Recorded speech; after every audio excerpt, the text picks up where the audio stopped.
So what we're going to do today, and I had alerted you to this when we started our program in this springtime session, that the last couple, because of the number of days that we have available, are going to be jammed. So the 24, 25, and then 26, 27, and then 28 is just by itself, and that's kind of a lonely. You might see, if you take a look at your package, session 21, page 1, and it has discussion prompts for chapters 24 and 25. I made these up in case we were going to have the possibility of conversations. But take a look at all the things that you're going to be asked to know something about in chapter 24. For example, who is Felix? You say, well, who's Felix? Well, that's what we're going to find out, who Felix is. So there you go. It says, what do you think of Tertullus's technique? Oh, there you go. Okay. And what is Paul's defense against the accusation made by Tertullus on behalf of Ananias and the elders? What does Paul's speech before Felix reveal about Paul? What does the passage reveal about Felix? Why does Felix become uncomfortable in his conversations with Paul? What dichotomies in belief and values do you see in this chapter? What dichotomies? Well, pretty heavy questions. It might help us just a little bit to take a hand map or some kind of a map. So we have Jerusalem, that's down 2/3 of the way down of Israel. If you start to Dan to Beersheba, and it's right kind of parallel a little bit with the Dead Sea area, or Qumran, actually more than that. And so as the Jordan River comes straight south from Lake Galilee, so is there a ridge of mountains that come right next to it between it and the sea, and that comes down this way. Okay, so you get some hills here. So you got Jerusalem. Now, Jerusalem is the center for early Christianity. Then you can go to Caesarea, which is on the coastline. I'll go over here. It's on the Mediterranean. It's on the coastline. Remember, I told you how they have a big kind of like a crab type thing, great big huge pincers like this coming out, but it tilts over a little bit like this. And what it does is it stops all the high water and wave and stuff like that, bobbing your ships up and down as they're trying to unload their goods or take on goods. And Israel grows a lot of wheat. That's good. Barley, that's good. Wine, that's good. Pickled fish, that's good. I might leave for a little bit because I'm hungry. So the Caesarea is right on the coastline there, and that, of course, is named after Caesar. And that's kind of like the headquarters. That's where Pontius Pilate would have been living.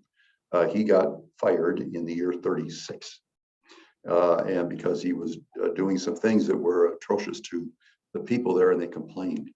Do you remember that in John's Gospel, Pilate declares Jesus 3 times to be innocent? 3 times. I find no guilt in this man. And then the high priest comes up, or one of his minions, and whispers in his ear, if you don't put him up to execution, we're going to report you to Caesar. Whoa, take him, which they did. This is kind of like, Palestine's kind of like a small little blip on the map to them. They're worried about the big things, Egypt and Syria and, Greece and all the way over, even up into Germany and stuff, like fighting battles. So, so this is, we're dealing with the year 59 or so now. So what's happening there is when we say that we're in Caesarea and we're going to go to Jerusalem, they're going back to the city. And then for Jerusalem, they're going to go back to Caesarea. Does that make sense? Okay. So when they travel, now you know where these things are. It's back and forth. It's about 90 miles or so. So anyway, I'm going to turn that page. Then I'm actually going to read this with you. How to read Acts 24. It says now, and this will be then the stuff of our text. Our text, in other words, will follow this. It says now, at Caesarea, the high priest Ananias, who is a Sadducee. See, what does that mean? Yeah, resurrection is out. Came to Caesarea and presented formal charges. So the high priest goes all the way to Caesarea. He leaves Jerusalem, go to Caesarea. The Roman governor, Marcus Antonius Felix, had a reputation for his tough response to the emerging liberationist movement known as the Sicarii. So in other words, there is a rebellion there's always a rebellion going on in Israel at the time of Jesus, before and after. They're all kind of little groups, and they have like little bandits, and they go out and they steal stuff from you. They steal from, going especially from down below at the lowest spot of the surface of the earth, which is the bottom part of the Jordan River, and then going up through the canyons and stuff like that, loaded with brigands. Remember that Jesus tells a parable about that, doesn't he? A man was going along, he got the daylights beat out of him and was taken care of by the Samaritan. Remember that? That was just a parable, but people would know what's going on there. So he had to make a decision whether or not Paul was some kind of political rebel. So this is a big item. We think this is all going to be based on, the antagonism of the Pharisees. But so the charges were phrased in political terms for the spokesman for the Sanhedrin, Tertullus. So he's speaking for the whole group, the 70 of them, and accusing Paul of causing dissension among the Jews all over the world.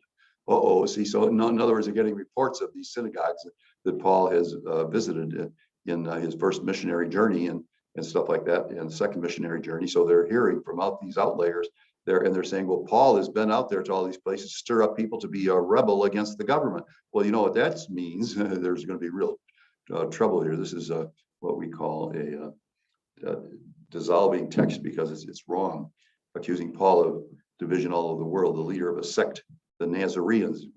See how they twist these things? Like, remember the Nazarenes are the ones that let their hair grow and they don't drink alcohol and stuff like that. They do special fasting. Remember Samuel did that. So what we're dealing with here is the fact that Paul got 3 other people to be Nazarites so that they could go into the interior part of the temple kind of unnoticed, or people would say, oh, there's Paul, but he's really solidly Jewish because he's a Nazarite. It's like being a sergeant in the army as opposed to a plebe. So anyway, the religious outbreak, he was critical of the Torah and the nation of Israel, its Torah and its temple. You recall when we took Stephen, what was his offense? He said, you don't need the temple anymore. Why? Because Christ is here. So you're telling that to the people in Jerusalem, that you don't need the temple anymore.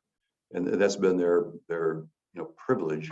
It's still under construction, but that's been their privilege since all the way back to the time of Solomon, some 900 years before that is the first temple being built. It got knocked down by the Babylonians, but so that is really an offense. So anyway, the religious outbreak was critical of the nation of Israel's Torah and its temple. Felix could care less about matters of theology and focused on Paul as a rebel and riot monger. So you got 2 levels of attack. One is attack of the religion of the Pharisees, especially, and the Sadducees. And then secondly, you have the idea that he is a political rebel. And he does have an apostle, doesn't he? One of them is named Simon the Zealot. That's what we're talking about, people that are, hot to trot on this. Paul was given an opportunity. Interestingly, it was the attack of Pilate with Jesus. If you go to Luke's gospel, the trial before Pilate, it mentions specifically that he was against taxes and he was against the government as part of the process of bringing him to the crucifixion. So you say, whoa, that is really some kind. If you are the ambassador to Israel, which is the prefect, then you're not going to be listening to anybody who thinks that they're going to overthrow the government. So Paul was given an opportunity to respond.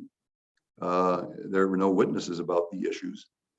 For example, he did not take Gentiles into the temple's inner courts as maintained. Felix could have ended there in Paul's favor, but he wanted to wait for the commander. This was the beginning of a long period of procrastination. So Felix is doing this. Why is he waiting so long on all this stuff? Well, here's the mantra that you pay attention to when you're dealing with these Romans. Keep my job. I'll do anything to keep my job. And so Felix is worried, if anything that goes wrong with Paul, like let's say, for example, he lets him go. And let's say, for example, he was a political rebel. And let's say, for example, he overthrows some towns and stuff like that and has a small army to march on the platoons of Caesarea or something like that. Who do you think would pay for that? Felix. And so we'd say goodbye to Felix as he walked off the plank. So anyway, or was he waiting for a bribe? Felix could do that. Felix brought in his young wife, Drusilla. I think she was about 19. Oh, I said that. To hear Paul speak about his Christian faith. See, but Paul got personal, perhaps, about her marriages. Felix Then Paul was left to meet with Felix only periodically for 2 years. He keeps him there for 2 years. So what you say, well, why doesn't he, put him into court? Didn't we just have a case in Chicago where somebody faked an attack due to color and stuff like that? Well, how long did that take before he was pronounced guilty? What was it, a year and a half at least, or something like that? Yeah, yeah.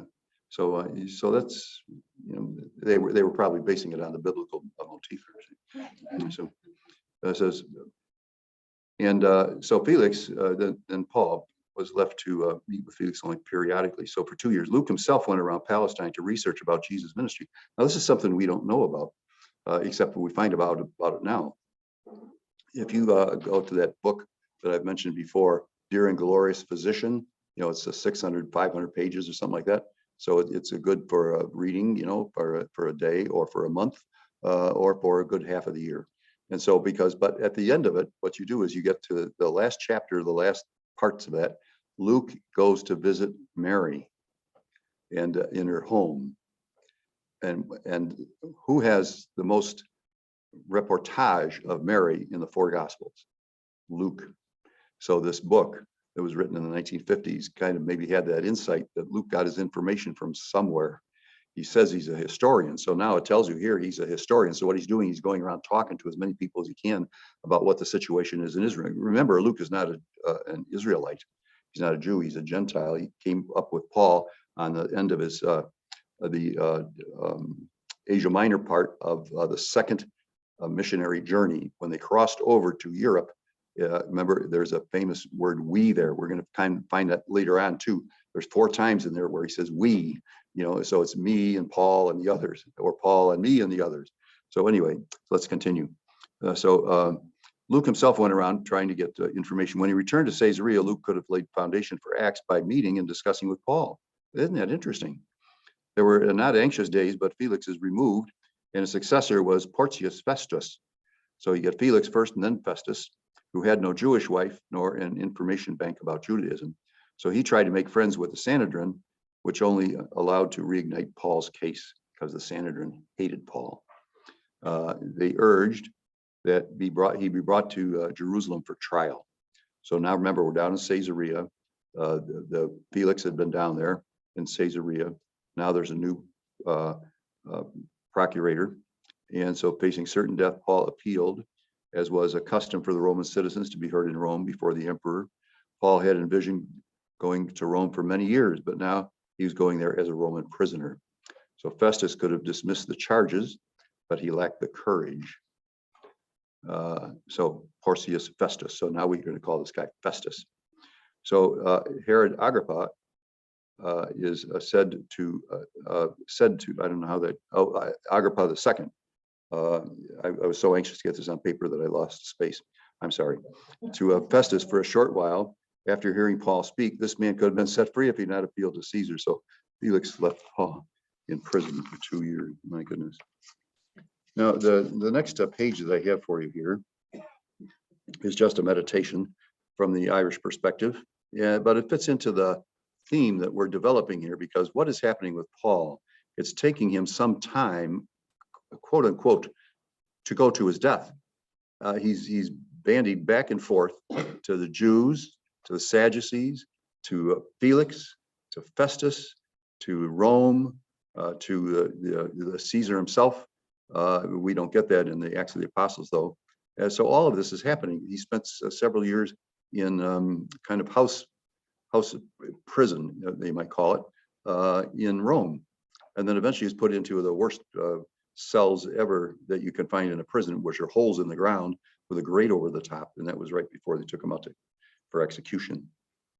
So anyway, let's read this poem. So what it does is it tells you about the presence of Rome. Do you realize that, and just by me being late, that we are 10, 15 minutes closer to our death and heaven than Thank you for that. well, I just reek of inspiration. So I'm sorry. You can cut that out. So anyway, but this is the poem. From the moment you were born, your death has walked beside you. Though it seldom shows its face, you can still feel its empty touch. When fear invades your life, what you love is lost or inner damage is incurred. Aren't there moments, I have had these, very, I'm sure we have had it in one way or another, when we thought that our love was lost. Yet when destiny draws you into these spaces of poverty and your heart stays generous until some door opens into the light, you are quietly befriending your death so that you have no need to fear when your time comes to turn and leave. This is actually a Lenten thought, isn't it? But let's clean up our act in Lent. It's repentance does not mean forgiveness of our past sin as much as it is to set out a plan for our future nobility and our future generosity and our future adherence to our closeness to God. So we not only say that I have done things that have kept me away from God, but we make a plan on how we can be closer. So that's what's happening here. It says you will need not to fear when your time comes to turn and leave, that the silent presence of your death would call your life to attention, wake you up on how scarce your time is, the urgency to become free and equal to the call of your destiny, that you would gather yourself and decide carefully how you can now live the life you would love to look back on from your deathbed. The reason I picked this poem is I think it fits Paul. I'm going to interpret it my way, of our way, I hope, of putting this in Paul's mind too. All these things that are happening to him bespeak of some kind of impending death. And he's even had kind of like prophetic inspiration on that part, that this is not just going to happen, that Paul is going to be safe all the time. And he's going to be going to Rome. He'd wanted to go eventually to Spain. His letter to the Romans was not a letter of friendship as much as it was of introduction. And it is the longest letter. As you know, the Bible is arranged so that the letters are arranged from the largest to the smallest. You know, they're not arranged by the date or by, authorship. So for the ones assigned to Paul, the 13 of them, 7 or so of which he had written himself, then we get to this. So let's get back to our work now. So the trial before Felix. Now this is in other words, now we're starting what the actual text is that we had in our how to read the text. Does that make sense? So what we're doing is we're kind of now getting the actual events, but the reason I had a how to read is so it gives us kind of like a opportunity to have a little bit of background. So let's do that. And you can see I have comments on the side and things like that too. 5 days later, the high priest Ananias, this is the Sadducee, came down with some elderlies and advocates and a certain Tertullus.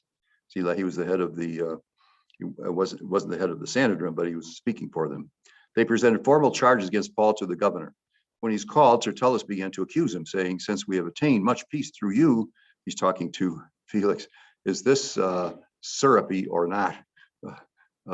Since we have attained much peace through you, and reforms have been accomplished in this nation through your providence care, we acknowledge this in every way and everywhere, most excellent Felix, with all gratitude."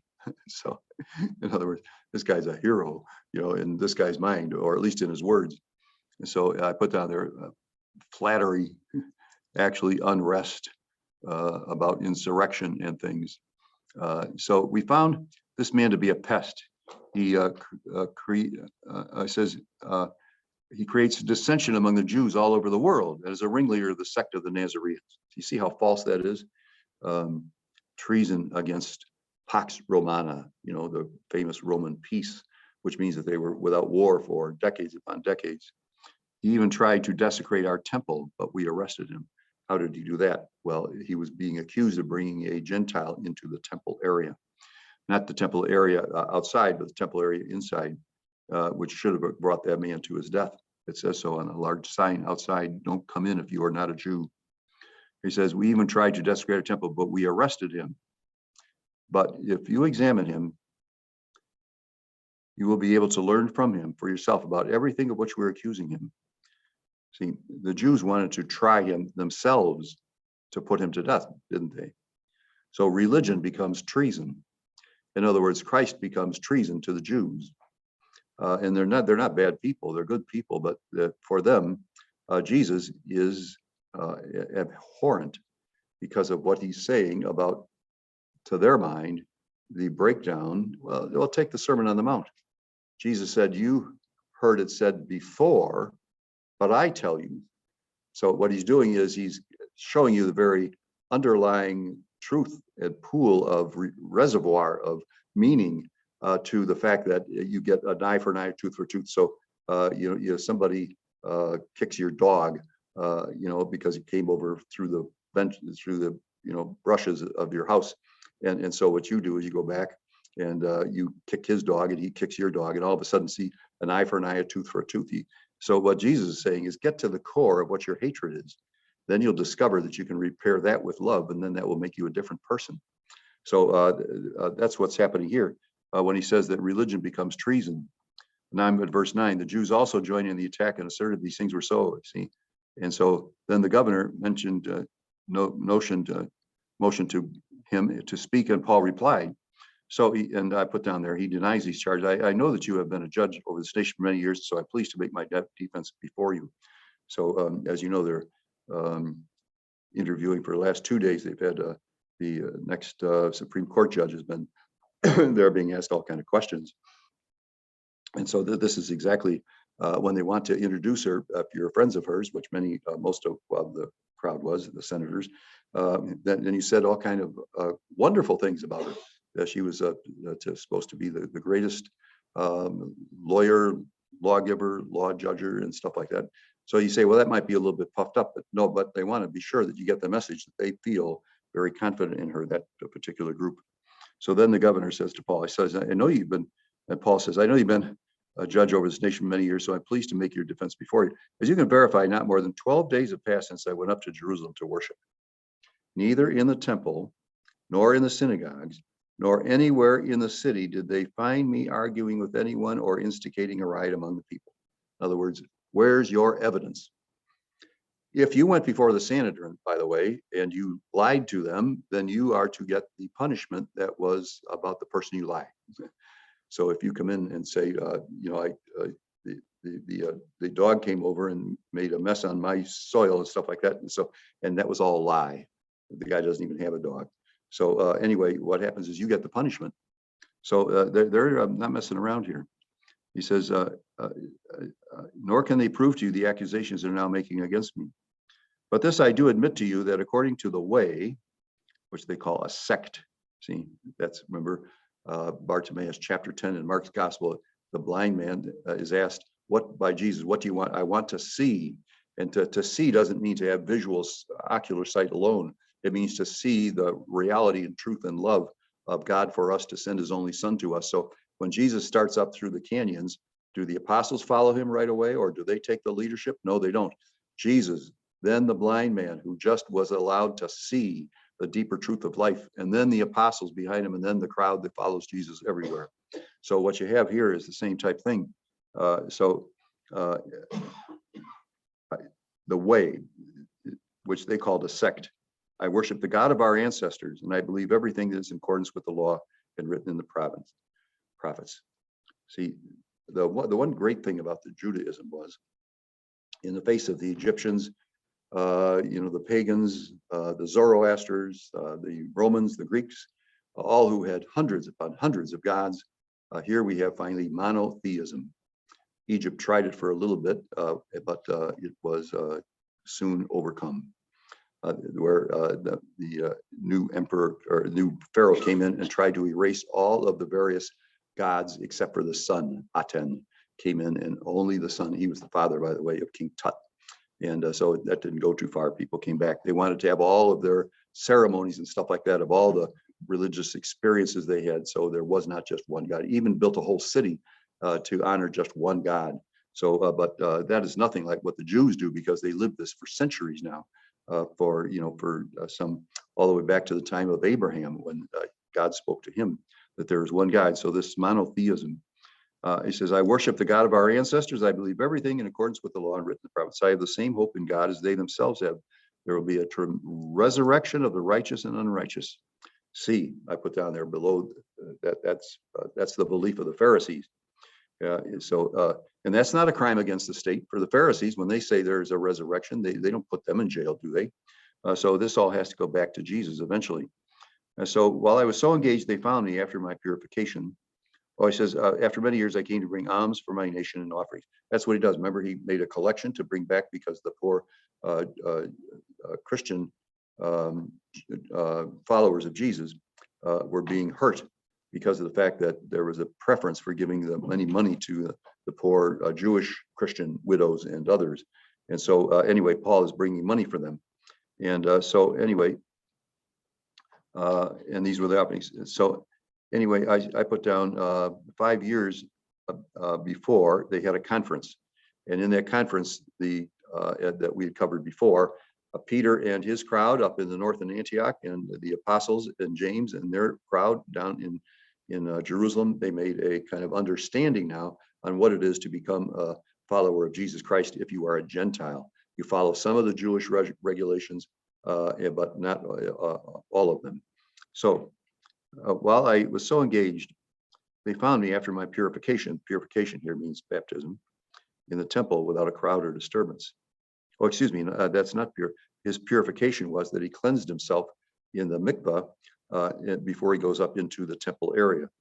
Some Jews from the province of Asia, which is Asia Minor, who should be here before you to make whatever accusation they might have against me, or let these men themselves state what crime they discovered when I stood before the Sanhedrin. Unless, so anyway, Paul was ceremoniously clean here. He says, unless it was my outcry, I stood among them, said, I am on trial before you today for the resurrection of the dead. So this is a refrain that's coming into our text here over and over again, that the reason for Paul's execution was the resurrection of Jesus. And here's how that works. If Jesus did not rise from the dead, Paul said in his letters, if Jesus did not rise from the dead, we are the most foolish of people. In other words, the whole of Jesus' ministry depends on the resurrection of Christ. That is what makes him unique in human history. That is showing you that the goal of God from all time was not to create an earth that would dissolve and evaporate, because in other words, God would say, I stuck my toe in time and then I pulled it out again and it went. If, as the philosophers would say this, if for one moment God stopped thinking of us, we would all disappear. Everything would disappear. There would be nothing. Well, how do you describe nothing? Well, nobody's there to describe nothing, so it's nothing. Nothing can be said about nothing. You see where I'm going with this? Is that the coming of Jesus is not for Jesus to be a guru to us, a corrective lawgiver, a healer, a inspirer, a wonderful, beautiful person. That's not why Jesus came. He came to break through the ultimate sin of Adam and Eve, which was we would die. We would have death. And that's so in order to enter into God's kingdom, we will be transfigured after a purgation, maybe in purgatory, which is not a punishment. In no fashion is purgatory a punishment. That's why they should emphasize the word purge. What it means is that you grow in the Holy Spirit. Why is that? Because in order to get your ticket to walk into the heavenly gate, you have to be a person of the Holy Spirit. You have to be that filled with God's grace that you can walk through that door. They do not let and I hate to say this word because you'll think I'm on the wrong track, the dregs of our lives. In other words, there are things in our lives that have to be purified, and they will be, and by the embrace of God. So when we go into purgatory, it's the warm embrace. We made the cut. We're on the team. We're ready to go. All we need to do is to give me the identity of who I was ever meant to be. So in each one of us here, our existence has a greater existence than the one we have right now.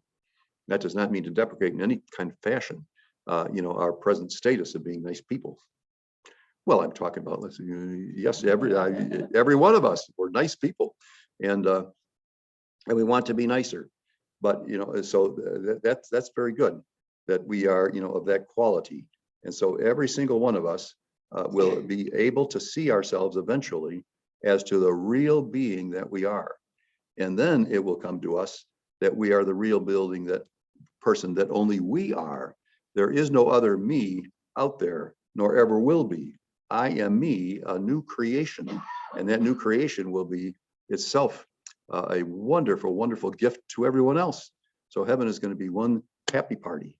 It's going to be, Isaiah says you up the mountaintop, that you're close to God. He says, and there'll be a great festival Let's see, Chuck's is a Louisiana kind of place. Okay, so you're gonna have a great Louisiana style party. It's Thursday, so that's yeah, great. So tomorrow is spaghetti day.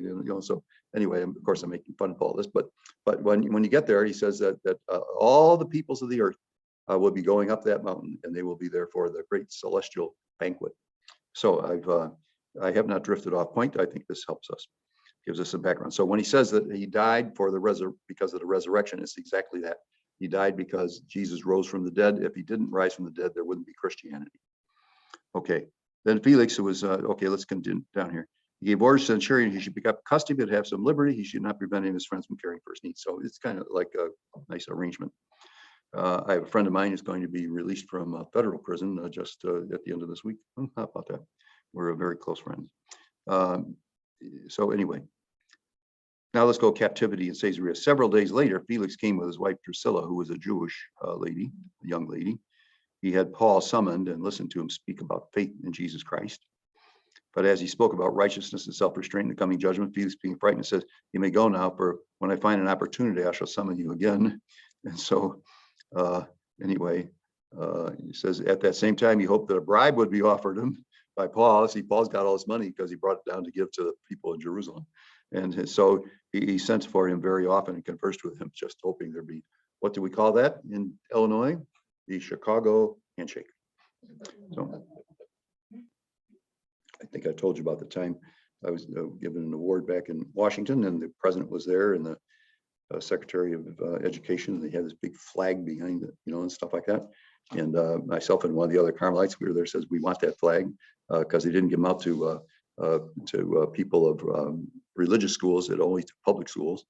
And so everybody left for this engagement, and this flag was there, and a couple guys come out, put up their ladder, get the flag, take it down. What are you gonna do with that flag? Oh, throw it out.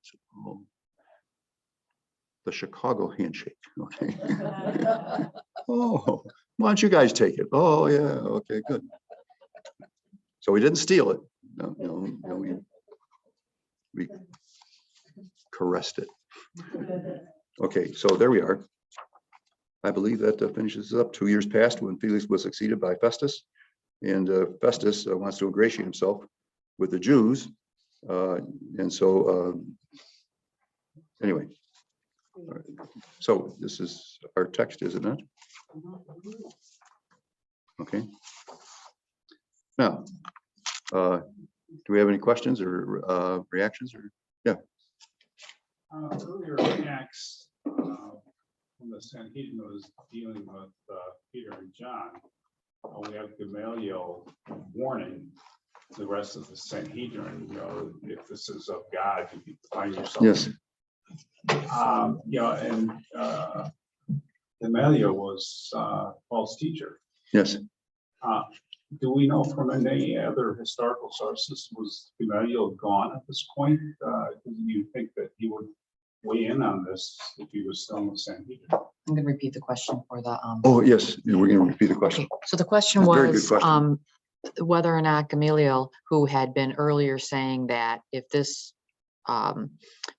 movement was of God, then it would continue on, but if it wasn't, it would destroy itself. And that was early on in the beginning when Christianity was first getting persecuted by the Jews. So the question is, now, is he still part of the Sanhedrin? Because if so, it seems like his voice would be saying, let's not be doing this with Paul. Is that the question? Okay, so then now Father Bob is going to answer that question. Yeah, it's taking a while to look at this, but they did bring Jesus in, or I should say, when they did bring him in, it does mention Nicodemus, and Joseph of Arimathea, of course, were the ones who buried him. So, and Nicodemus was a member of the Sanhedrin, and they do mention that in John's gospel, that that he said the same thing, which was, if this is from God, then, and so they stayed with that statement. So anyway, I'm not answering your question directly. Gamaliel didn't become, we don't have any evidence he became a Christian or anything like that, but we do have the fact that he stood up for Paul, in the Gospel of John, stood up for Jesus. along with the others, because a few others, because of the fact that they said that very same thing. He says, we've had this before where somebody had a rebellion against us, and it lasted for a couple of years and then it was gone. So that's what they think of maybe Jesus is all about. I'd have to look that up in John. I was just wondering if there were any other historical sources that might have documented that Gamaliel had died, or. Yeah, see, we don't have Jewish historians as such. They weren't into that as much as they were into anything that was prophetic or a religious experience, a pilgrimage or something else of the soul. But they weren't interested in, that. They did keep very close records of your property ownership, like in the beginning books, Numbers, and those others, because of the fact that, that was very important, that you knew who your relatives were and stuff. Nobody like Josephus or. No, it doesn't. He is the only contact we have with anything like that. Here's the Nicodemus part. Oh, yeah. Okay, thank you. Yeah, this is in chapter 7 of John. The guards went to the chief priests and Pharisees and asked them, why did you not bring Jesus in? The guards answered, never before has anyone spoke like this. So the Pharisees answered them, have you been deceived? Have any of the authorities or Pharisees believed in him? But this crowd, which does not know the law, is accursed. Nicodemus, one of their members who had come to him earlier, said to this, does our law condemn a person before it first hears him and finds out what he is doing? They answered and said to him, you're not from Galilee also, are you? Look and see that no prophet arises from Galilee. So they don't answer the question. They just say, you come from, some other place.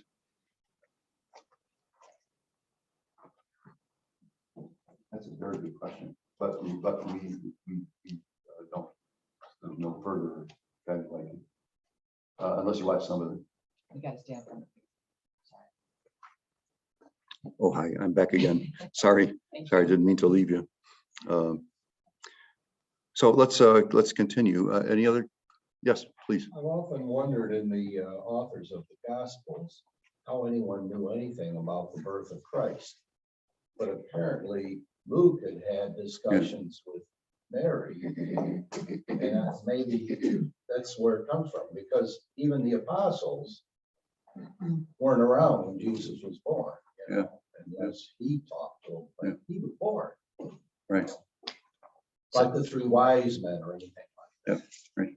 So the question is just the comment that it's whether or not we don't really know much about the history, that Luke was the one who found out about the birth of Jesus and all that with Mary, but that's actually not really, that's not in the scripture.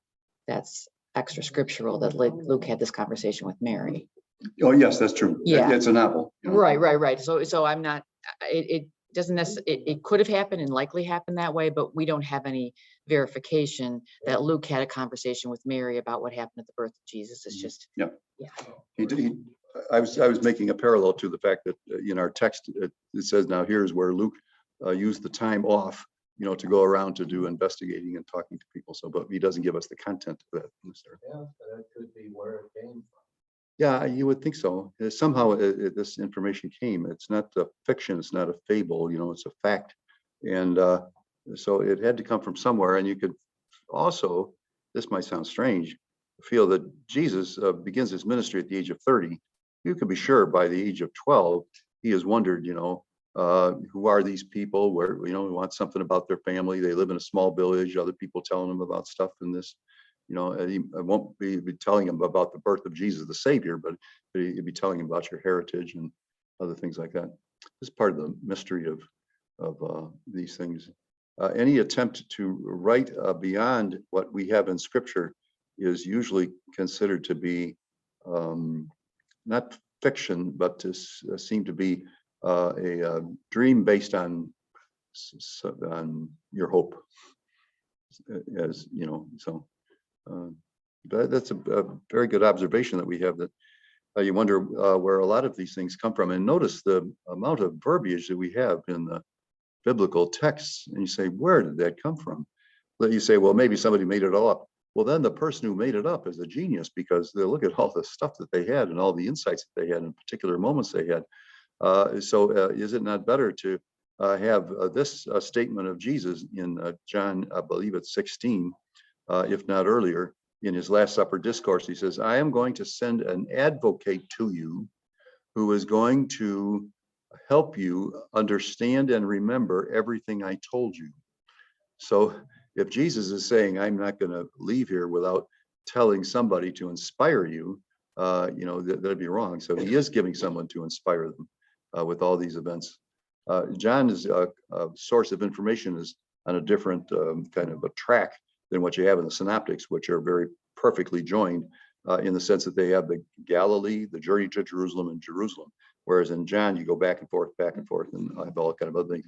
You only find Lazarus in John's gospel, but you only find the widow's son only in Luke, and you find the little girl in the Gospel of Mark. And those three were the ones not, they were resuscitated, brought back to life. Yeah, we do have apocryphal books and things like that, but they're so fanciful, most of them. They might have glimmers of truth in them, but they're so fanciful that you say, oh, that's not what we're getting in the text. So very interesting. These questions are the first time I've really in my really kind of come face to face with that. But you have to almost just stand in awe of the things that are presented to us. Even the inner thoughts sometimes come out in terms of what people are saying or doing. Okay, do we have enough time here to? Yeah. Oh, okay. I'm not going to read Acts 25 text because our text is another long one. And so I will leave it to you after we read the text to read how to read the text. So go back in time. These little essays that I wrote were precisely so that we would have a feeling that we have like a on and on commentary. Okay. Okay. Now we're in chapter 25, are we not? Mm-hmm. See, a good part of this seems to be like history, doesn't it? You're going like, if we had a Chicago Tribune or, well, not the Sun-Times, they don't carry news, just sports. So, but if or the Wall Street Journal, that'd be a good one. They're pretty fair about things. And, telling us about stuff as it goes along. Well, that's what this kind of is that there's a lot of facts here, and they don't give us factual information unless it has some kind of purpose to it. For example, that very phrase, Paul says, hope, that everything is based on hope of the resurrection. And as already been pointed out, there's a number of things that happen in these events that remind you of Jesus. Well, there's a number of things that happen throughout all of the history of the First Testament. Let me give you an example. Elisha. So Elijah goes down to the place of crossing over where Joshua crossed over, and that becomes the place of crossing over, holy place. And Elijah crosses over to the east side and then is taken up to heaven. Elisha's on the west side with his band of followers, and he says goodbye, and he says, I want a double portion of your spirit. So he gets hit twice with the cowl, and so that's why the Carmelites wear a brown habit and stuff like that. It's all this Elisha thing. And so now, but when Elisha throws a party, and for his 100 of his prophet students, and so it was a prophet organization. So I work for a non-profit organization, but that's a different story. But they don't have no bread. They run out of bread. So what's he going to do? Well, all of a sudden, a lad comes in. Now pay attention to that word lad. A boy comes in, like say a 12-year-old boy or something, and he has a basket that's got some bread in it. So they start the bread here, and as you take a loaf out, then they take it to you, and there's a loaf there, and then they take it to you, and there's a loaf there. So the 100 are fed by the prophet Elisha, and the bread was a barley bread, and it was brought in for 100 people and given by a lad. Okay, now we know that God fed Moses' people in the morning a delicious bread of manna, which had both protein and carbs in it. They've examined it. And then in the evening, they had birds. And so they would have, like chicken. So anyway, so let's, we know that. Well, let's go to John chapter 6. what happens is Jesus is there and he says, go get bread for these people. He can't. He says, so a boy comes, a lad. Now, when they took any Hebrew text from the Jewish scriptures and put it into the Septuagint, which is Greek, then also you have the word the lad, that it was there, no matter what language it was, it got into the Septuagint as a Greek word, lad. And over here you have Jesus now. And sure enough, what happens? He can't feed 20,000 people out of one basket with just a couple of fish in it. So who comes along? But a lad comes along, same word. And then what happens is he gives out this bread, and the bread is barley bread. He tells you instead of the wheat bread, which is more expensive. So John makes an effort to tell you that it was a lad who brought it. So in other words, you say, well, he made that up then. Well, no. Here's what happens with these writers and these prophets is they have eyes that can see through things. So what happens is they only point out to us things that they can see and understand. So everybody else might have said, who cares what kind of bread they had, just as long as we get something. And who cares who brought it to them? It could have been, found, floating in the river. So no, it's a lad with barley bread. So you see, there's an interpretation that 800 years before the time of Christ, you get a standard for what it is to have one of these miraculous feedings. That help? So in other words, there are things there that are find their fulfillment only later on. So the Elijah episode was not meant just for Elijah to say, wow, that's over with. No, it's not. It's a preparatory thing for what Jesus does. Let me give you another example. Lambanine and tithani are two Greek words. Lambanine means I can lay it down. Tithani means I can pick it up. So let's go to the Good Shepherd sermon that Jesus gives in chapter 10 of John's Gospel. I am the Good Shepherd. See, Jesus has these I am statements. There's about 7 of them in the Gospel of John. I am the light of the world. I am the bread of life. I am the Good Shepherd. I am the vine and the branches. So I like that one, don't you? Because we're not the grapes, we're the branches. In other words, there is a plant that has branches. Well, branches are adhere to the vital source of energy, which is the trunk, and the grapes are the product of that, but they fall off. So if I'm making a sense here, what's happening is Jesus says, I am the vine and the branches. So now what Jesus does in chapter 10, he says, I can lay down my life and I can pick it up again. Well, then what you do is you go to the Last Supper scene. Remember, Lambanine and tithani. And what does he do in John's Gospel? He does not give us the Eucharist at the Last Supper because he has given a Eucharistic understanding that follows the multiplication of the bread. The multiplication of the bread was not the Eucharist. But what Jesus does in verse 51, he stops talking about this bread as the bread like Moses, that is the food for the journey. And instead, he starts talking about it as his body and blood, and that you must drink of this and you must eat of this. And you say, well, this bread wasn't Eucharistic bread. No, not in no fashion. We're not onto that. What he did was he took a Eucharistic event here and placed it back into the gospel so that when he gets to the Last Supper, he can give what he sees as the meaning of the Last Supper, which is that Jesus becomes the humble one to wash the feet of the disciples. And that is what you must do. You must become a Mother Teresa. You cannot be going along in life just taking care of yourself. And so now what we have then is Jesus. And what does he do? He takes off his cloak. What does he do with it? He lays it down. Okay, Lambanine. Then he washes people's feet. See, that's a baptismal thing. In other words, he's consecrating baptism. And so he washes the feet of the disciples. Then what does he do after he's done that? He picks up his cloak and puts it on. Tithani. So you see what's happening here?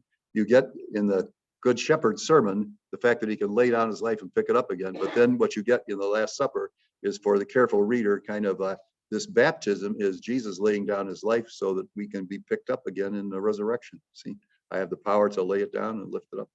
The fact that they use the very same words helps us. So there's all kind of things like that where we have a preparatory to get us ready for a fuller understanding of what the text is.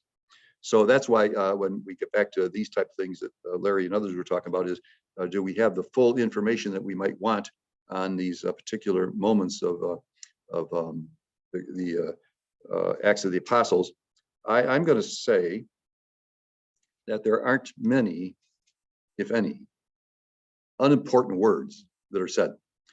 Now, recently they canonized John Henry Newman, and he made a statement, and I don't have it fully memorized because it's a paragraph long, but he made a full statement that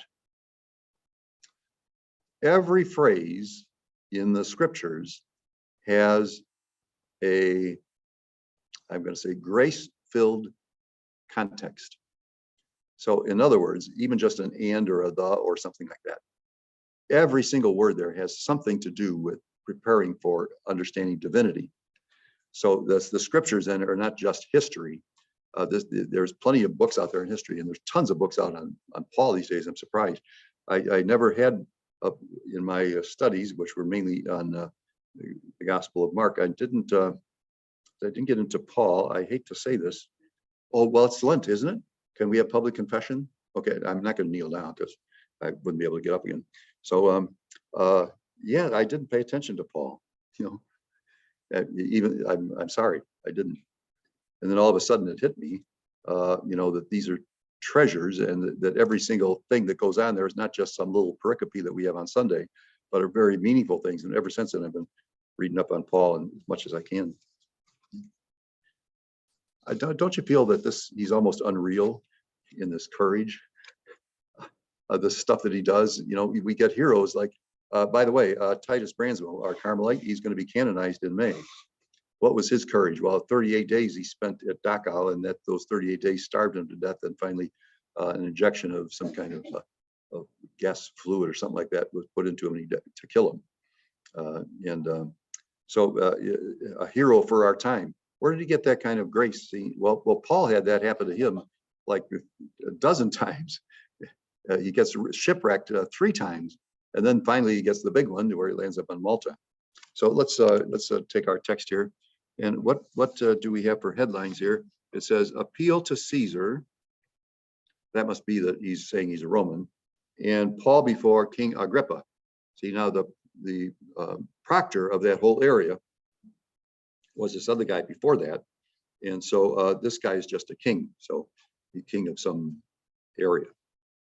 So let's start here. So it's, I put down the top, Festus replaces Felix. And Festus is governed till 62 AD, and then he died. So this is his moment on stage. So you can see I broke this down into some things for us. Appeal to Caesar. 3 days after his arrival in the province, Festus went up from Caesarea. See, what did it mean up from Caesarea? Well, he landed at Caesarea. Anytime you go to Jerusalem, from whatever direction you're going up. That is not just a topographical statement that you're going up. It is you're going up in terms of validity of the human race to be able to contact God at a high place. And that happens in Jerusalem. It is the nub of the universe. Well, shall I say it again? We had this thought out before. If you take the Acts of the Apostles, it starts in Galilee and it ends up in Jerusalem. Where does Jesus ascend to God from? Jerusalem. Is there anything in his gospel, that in Luke's gospel, that the others don't have? Yes, the trip to Jerusalem when he was 12.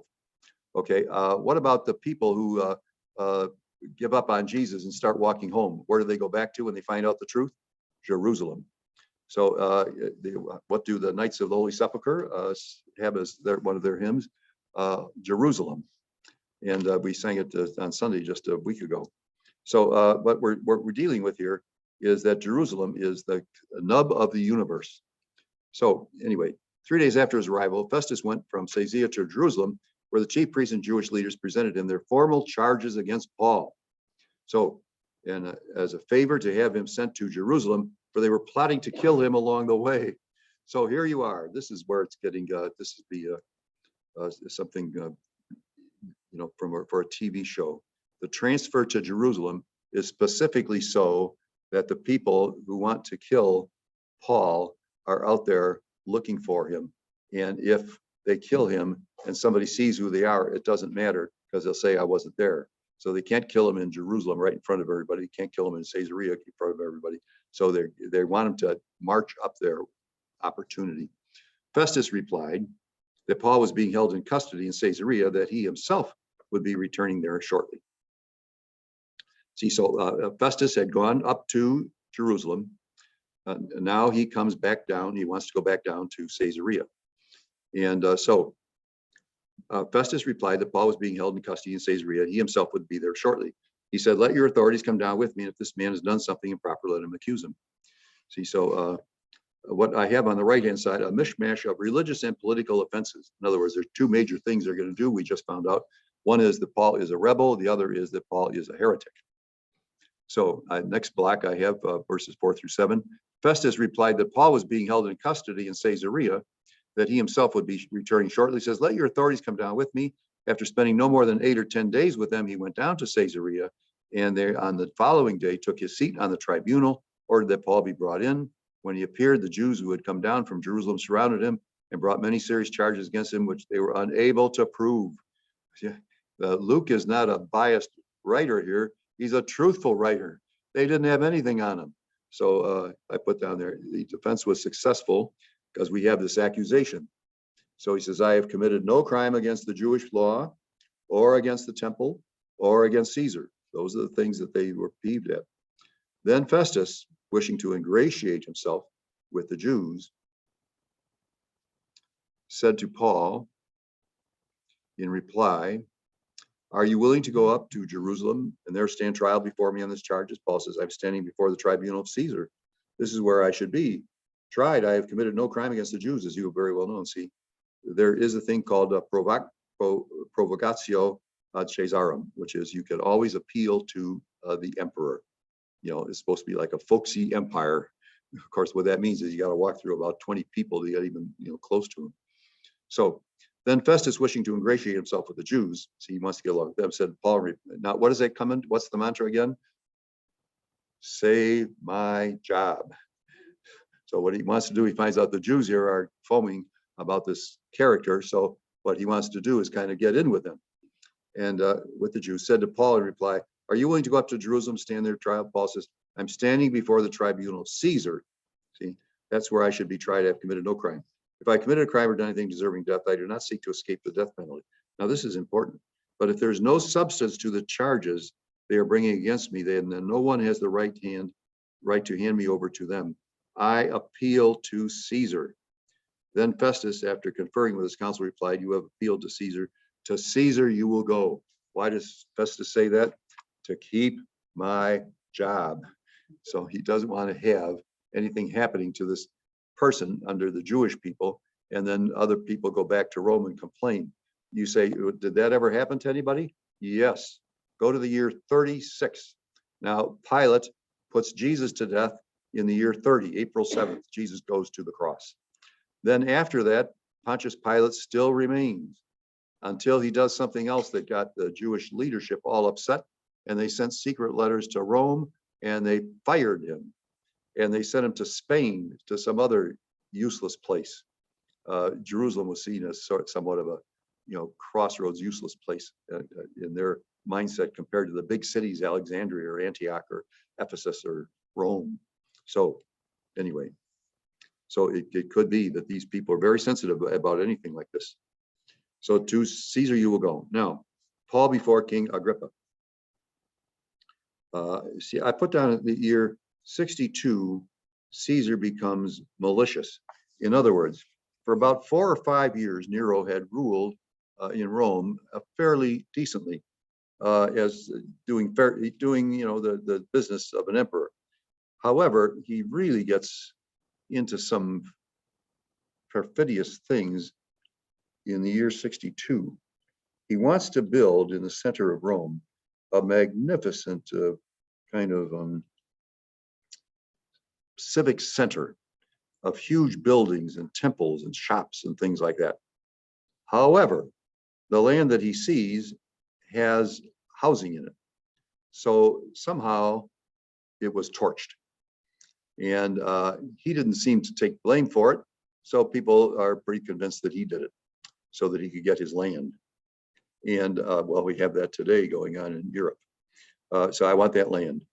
And so what happens is that the people get so upset with him, peeved with him, that he has to blame it on somebody, so that he picks on the Christians. So we're coming into Rome at a bad time, a time when Christians are under the knife if you want. So let's continue. Nero 54 to 68. See, Paul says there's no chance with the Jewish leaders. So he's going to go up where Nero is. And in the early years, he was a decent person, Nero was. So let's continue. A few days passed, King Agrippa and Bernice arrived in Caesarea on a visit to Festus. So now we get Paul and all these others in Caesarea. And since they spent several days there, Festus referred Paul's case to the king, saying, there is a man here left in custody by Felix. See, again, they pass these people around. Remember when in Luke's gospel, Pontius Pilate asked where does this Jesus come from? They said from Galilee. He says, oh, well, he says, that's Herod's territory. Set him up there. Keep my job. So anyway, he goes up to Herod, and Herod, Jesus won't say a word. So Herod thinks he's John the Baptist come back. And so no, that's not the case. So anyway, they spent several days there. Festus referred Paul's case to the king, saying, there is a man here left in custody. When I was in Jerusalem, chief priests and elders, Jews brought charges against him, demanded his condemnation. Answered them that it was not Roman practice to hand over an accused person before he has faced his accusers and had the opportunity to defend himself against their charge, just like we had down here before with Nicodemus. So when they came together, I made no delay. The next day I took my seat on the tribunal, ordered the man to be brought to me. His accusers stood around him, but he did not charge him with any of the crimes suspected. Instead, they had some issues with him about their own religion and about a certain Jesus who had died, but who Paul claimed was alive. So that's the only thing they're presenting to him. Since I was at loss on how to investigate this controversy, I asked if I were willing to go to Jerusalem and stand trial on these charges. And when Paul appealed that he'd be held in custody for the emperor's decision, I ordered him until I could send him to Caesar. Now notice that this whole page that we're getting here, these are conversations that were held by people out loud. Very little of it, they didn't have stenographers and other people. Some of these documents were then given a collateral by writing stuff down, but as a matter of fact, here they're not. So anyway, and when Paul appealed to be held in custody, I ordered him held until I could send him to Caesar. Agrippa said to Festus, I too should like to hear him. Tomorrow you will hear him. Next day, Agrippa and Bernice came with great ceremony, entered the audience hall in the company of cohort commanders and prominent men of the city. And by command of Festus, Paul was brought in. Festus says, now he's the new procurator, remember, King Agrippa and all you present with us, look at this man about whom the whole Jewish population petitioned me here and in Jerusalem, clamoring that he should live no longer. Isn't this thing just, I find this all incredible. This one man standing up for Christ and is considered to be the enemy of the world. This one man as the leader going to all these various cities and places. So now we're on the next page.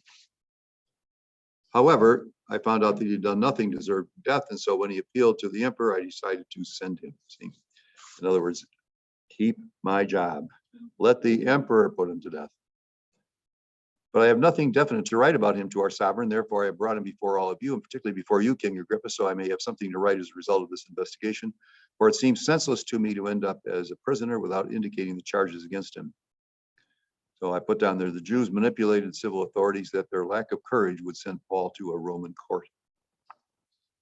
Okay. We're making progress here. Now on our next event, we are going to read 26.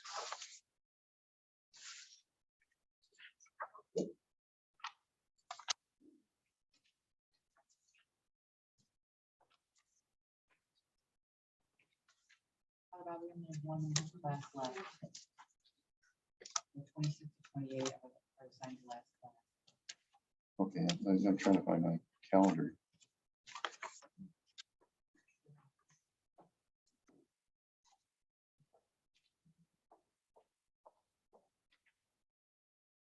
So here we are, March 31st, chapters 26, 27, and 28.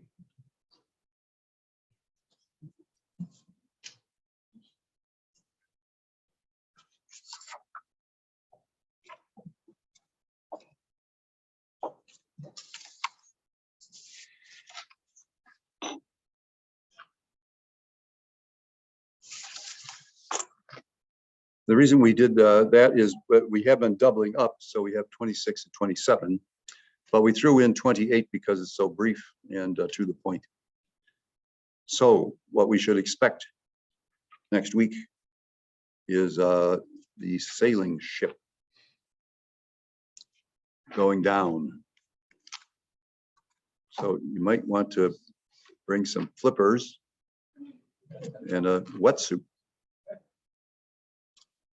Now, I could make a suggestion, but you don't have to follow it. And that is, in our pages, you have one of these things with a little boat in it.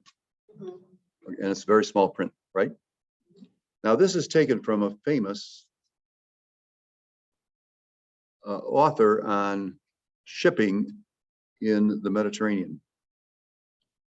And consequently, his book, I believe, was published in the, I'd have to look it up, I have it, published in the late 1800s. And so it is a seaman's kind of understanding. And it applies to ancient sea travel. And so start to read there. As biblical commentator, Luke's account of Paul's voyage and shipwreck has rightly been called one of the most instructive documents for the knowledge of ancient seamanship. The ancient Hebrews were not a seafaring people, tended to view the sea as fairly hostile terms. The few references to the sea in the Old Testament emphasizes its dangers. By contrast, their Phoenician neighbors were famous for their sea journeys and established colonies along the coast of Africa and in Malta and Sicily. If you go to the second last paragraph, it says this: sailing on the open sea could be dangerous, not so much because of storms, but because cloudy weather made it impossible to fix one's location with any accuracy. So far, over 600 wrecks of Roman ships have been found along the shores of Europe, and the boats were not even safe once they were moored. Thus, Tacitus records that in 62 AD, 2 years after Paul arrived in Rome, some 200 corn ships sank in this bad storm while harbored in Ostia, Rome's part of the Mediterranean. Ostia is like a big inlet bay coming up to the city. The safe sailing season was reckoned to be from 27th of May to the 14th of September. See, what Paul is doing, this trip that they're on is, I'm going to say, with some accuracy, around the first week or so of September, meaning that they're just at the tail end of the safe time. So don't be surprised then if they get swamped here. And this is a fascinating reading, because along the way, it looks like they're going to go under. So they start throwing stuff overboard. They start throwing their wheat or whatever they were carrying overboard. They took all their tools and anchors and threw them overboard. They did this thing, which is the English used to use as a punishment. And that is to take a person who takes a very deep breath, and he holds onto a rope, and he jumps into the water, and he goes underneath the ship, comes up on this side with the rope. Then they could pull him up and the rope, and then pull it tight across the top so that the wood in the shell of the ship might be loosened by the plaster or whatever it is they have in between.